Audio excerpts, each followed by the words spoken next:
اعوذ باللہ من الشیطان الرجیم بسم اللہ الرحمن الرحیم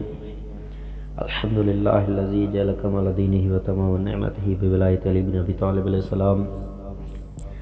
والصلاة والسلام علی سید الانبیاء والمرسلین وآلہ الطیبین الطاہرین المعصومین اما بعد فقد قال امیر المومنین علی بن ابی طالب علیہ السلام بسم اللہ الرحمن الرحیم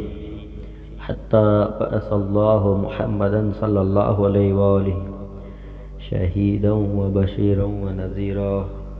خیر البریت طفلا و انجبها کہلا و اطہر المطہرین شیما۔ نام قدر سامعین محترم، السلام علیکم ورحمۃ اللہ۔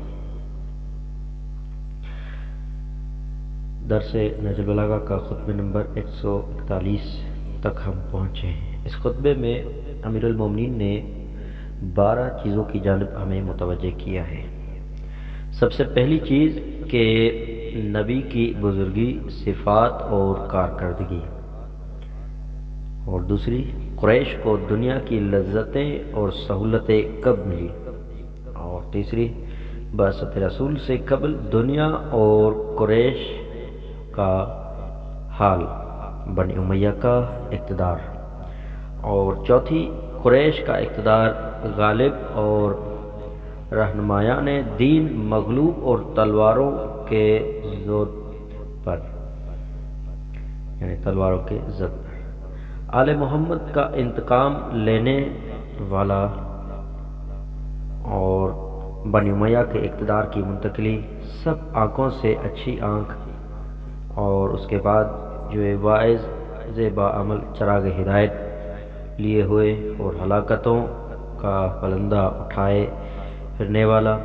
اور 10ویں بات کہ قریش احکام خداوندی کے خلاف قوانین جاری کرانا چاہتے تھے، اور 11ویں کہ امام علیہ السلام کے فرائض کیا ہیں، اور 12ویں حصول علم کا تقاضا اور علم سے محروم رہ جانے کی فطری صورت۔ آئیے خطبے میں چلتے ہیں۔ مولا فرماتے ہیں دنیا چلتے چلتے یہاں تک آ گئی کہ اللہ نے حضرت محمد مصطفیٰ صلی اللہ علیہ وآلہ وسلم کو مبعوث فرما دیا، انہیں عینی گواہ اور خوشخبریاں اور تنبیہات پہنچانے والا بنایا تھا۔ وہ پوری نوع انسان سے بہتر بچپن اور ساری کائنات سے افضل جوانی اور بڑھاپا دے کر بھیجے گئے، اور تمام پاکیزہ لوگوں سے زیادہ پاک اور پاکیزہ خصائل کے ساتھ مبعوث کیے گئے، اور سخاوت و عطیات کی بارش کرنے والوں میں سب سے زیادہ برسنے والے تھے۔ تم لوگ دنیا کی لذتوں اور آسائشوں سے اس وقت تک لطف اندوز نہ ہو سکے، اور تمہیں اس کے تھنوں سے دودھ پینے پر اس وقت تک قدرت نہ ہوئی جب تک یہ نہ دیکھ لیا کہ دنیا اس اونٹنی کی طرح تمہارے سامنے حاضر ہے جس کی مہار جھول رہی ہے اور اس کا پالان ڈھیلا ڈھالا رکھا ہوا ہے۔ مطلب یہ کہ تمہیں دودھ دینے والی اونٹنی بلا محنت اور بے دام مل گئی اور کوئی روک ٹوک نہ تھی۔ مذکورہ دنیا کی حرام چیزیں کچھ قوموں کے لیے اس بیری کی طرح ہو گئی جس میں کانٹے نہ ہوں اور پھولی پھلی شاخیں جھکی ہوئی ہوں، یعنی آسانی سے کھائے، اور اس کی حلال چیزیں تو بہت دور اور موجود ہی نہ ہوں۔ چنانچہ تم نے حرام سے خوب فائدہ اٹھایا۔ خدا کی قسم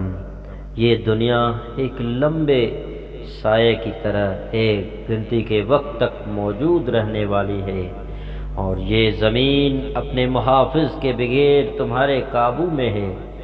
اور تمہارے ہاتھ اس کے استعمال کے لیے کھلے ہوئے ہیں، اور حقیقی رہنماؤں اور محافظوں کے ہاتھ بندھے ہوئے ہیں،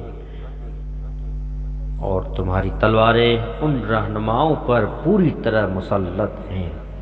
اور ان رہنماؤں کی تلواریں قبضے میں لے لی گئی ہیں۔ خبردار ہو کر ہو کہ ہر خون کا کوئی نہ کوئی بدلہ لینے والا ہوتا ہے، اور ہر حق کو دبانے والے سے کوئی نہ کوئی حق کو طلب کرنے والا ہوتا ہے، اور ہمارے خون کا بدلہ لینے والا ایسے حاکم کی مانند ہے جو اپنے ہی حق کے بارے میں فیصلہ صادر کرتا ہے، اور وہ اللہ ہے جو ہمارا بدلہ لے گا، اور جسے وہ بدلے کے لیے بلائے گا وہ اللہ کو بے بس نہیں کر سکتا، اور اللہ سے بھاگنے والا بھی بچ نہیں سکتا۔ اے بنو امیہ، میں اللہ کی قسم کھا کر بتاتا ہوں کہ جلد ہی تم لوگ اپنی دولت و اقتدار کو اپنے دشمنوں کے ہاتھوں میں اور ان کے گھروں میں دیکھو گے۔ سب آنکھوں سے زیادہ دیکھنے والی وہ آنکھ ہوتی ہے جو نیکیوں اور اصلاح میں اترتی چلی جائے، اور سب کانوں سے زیادہ اچھا سننے والا کان وہ ہوتا ہے جو نصیحتوں کو محفوظ کر کے انہیں عمل کے لیے قبول کرتا ہے۔ اے لوگو، اس واعظ کے چراغ سے شعلہ لے کر اپنے چراغ روشن رکھو، جو اپنے واعظ کے مطابق اپنی زندگی گزارتا جا رہا ہے، اور تم صاف و شفاف چشمے سے پانی کا ذخیرہ کر لو جو یقیناً ہر ملاوٹ سے محفوظ ہے۔ اے اللہ کے بندو، اپنے ایام جاہلیت کے دین کی طرف نہ جھکو، اور دینی احکام کو اپنی مصلحتوں اور اجتہاد سے نہ پرکھا کرو، چنانچہ مصلحتوں سے جانچنے اور اجتہاد کی منزل میں اترتا ہے، وہ سیلاب زدہ دیوار کے پاس اترتا ہے جو گرا چاہتی ہے، وہ اپنے گمراہ کن فیصلے کا پلندہ کمر پر اٹھائے پھرتا ہے، اور اس ضلالت کی کٹھڑی کو اسی طرح اس کاندھے سے اس کاندھے پر بدلتا جاتا ہے جس طرح اپنی رائے کو بار بار بدل کر اجتہاد کرتا ہے۔ رائے بدلنے میں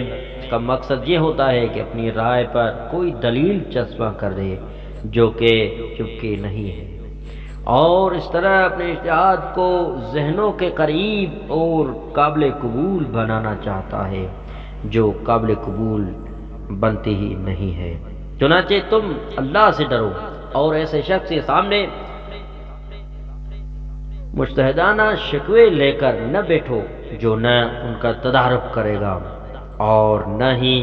وہ اپنی رائے سے اللہ کے احکام کو توڑ کر تمہارے اجتہاد پر چلے گا۔ امام کا ذمہ تو یہ ہے کہ وہ حکم خداوندی کے مطابق فیصلے کرے اور جو کچھ اس کے پروردگار نے سپرد کیا ہے اس کو پہنچائے، نصیحت کر کے احکام خداوندی سمجھا کے پہنچا دے، اور ہر وہ جد و جہد اور کوشش کرتا رہے جس سے نصیحت اثر انگیز ہو سکے اور سنت رسول کو زندہ رکھے، اور مستحقین پر شریعت کے تعزیری احکام نافذ کرتا رہے، اور لوگوں کے حصے کا مال و سامان ان کے حقداروں تک پہنچائے۔ تم کو چاہیے کہ علم حاصل کرنے میں لگ جاؤ قبل اس کے کہ اس کا سبز خشک ہو جائے، اور قبل اس کے کہ اہل علم سے علم حاصل کرنے میں اپنی ہی ذاتی مصروفیات مشغول کر لیں۔ جلدی جلدی علم حاصل کرو، دوسروں کو بھی عالمی ناپسندیدہ چیزوں پر عمل کرنے سے روکو، اور خود بھی ان سے باز رہو، یہ اس لیے کہ برائیوں سے رکنے کا حکم تمہیں پہلے دیا گیا ہے، اور دوسروں کو برائیوں سے روکنے کا حکم بعد میں دیا گیا ہے۔ والسلام علیکم ورحمۃ اللہ وبرکاتہ۔